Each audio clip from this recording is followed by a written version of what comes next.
In this video, I will show you how to get the name from an email address in Excel like this. So let's get started.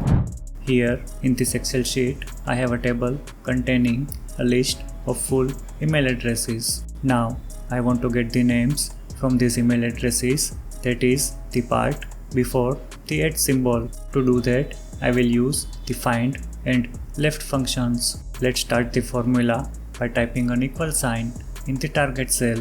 First, I will get the position of the @ character in the email address using the find function.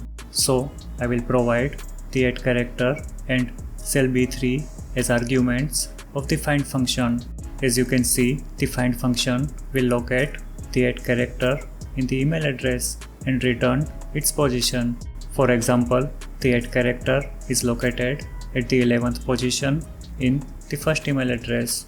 Now that we have the position of the @ character, I want to get all the characters before the @ character to get the name. To do that, I am going to use the left function to get all the characters starting from the first character of the email address till the @ symbol. To calculate how many characters we want, I will subtract 1 from the position of the @ in the email address so that we will get all the characters before the @ symbol.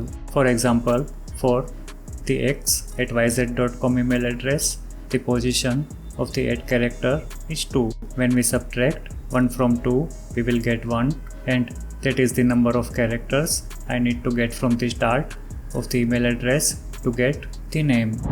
So let's modify the formula using the left function and provide the cell B3 as the first argument and the position of the @ character -1 as the second argument, like this. Hit the enter key to complete the formula. Copy the formula to other cells by dragging the cell down from the bottom right corner of the cell. As you can see, we now have names extracted from all the email addresses. However, the underscore character is still there. So I am going to replace the underscore character with a space using the substitute function.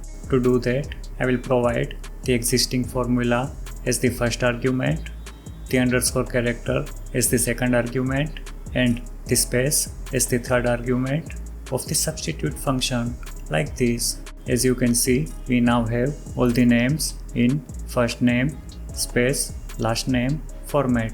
Watch these videos for more Excel tips, tricks, and how-to tutorials. If you find this video useful, please like the video and subscribe to our channel.